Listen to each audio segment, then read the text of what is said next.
Kat from Sesame Lane Morayfield, and I wanted to talk to you today about accepting written authorisation from parents and guardians. Authorisation has to be obtained in writing for the administration of medication if a child is leaving the premises in care of someone other than a parent, and when children are taken on excursions or outings. What if a parent completes an excursion permission form and forgets to complete their name? How do we know who signed the form? If something happens during the excursion and the forms are audited by the department, the child will be deemed to have been taken from the centre without permission. This could lead to an investigation. So if a form isn't completed in full, we have to refuse the form and assume permission hasn't been given. Alex.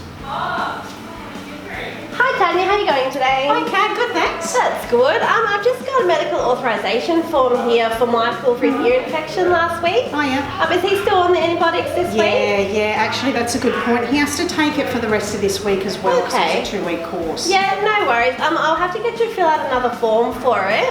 Yeah, if I can get you to do that one, that'd be great. Well, look, I'm in a big rush to get to work, so can I just sign it? It's exactly the same as last week. Can you just copy it over for me? I'd love to be able to help you with that, but I do need to get you to do another one. I just wouldn't want to copy the wrong dose over or anything. Yeah, true. Okay, all right, I'll fill it in now for That'd you. be great, thank you. Thanks, Kat. In this instance, written authorisation is a way to ensure we administer medication correctly. We do not want to get it wrong. We all need to remember these important points.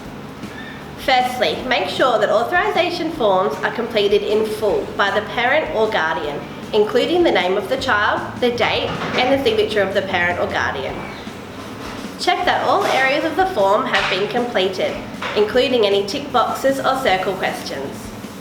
Check authorisation forms against the child's enrolment form to make sure that parent or guardian is the person who completed them. Ensure authorisation forms are filed in each child's file in a confidential manner. If someone unfamiliar to you is collecting a child, make sure you check the child's file for the completed authority to collect form, and also check the ID of the unfamiliar person to ensure they are the authorised collector. If you're unsure or have any questions, immediately see the responsible person in charge before releasing the child. Lastly, we have every right to refuse an authorisation that is incomplete or inappropriately signed. Return it to the parent or guardian to complete in full. In this case, the child cannot participate in the activity until the completed form is received.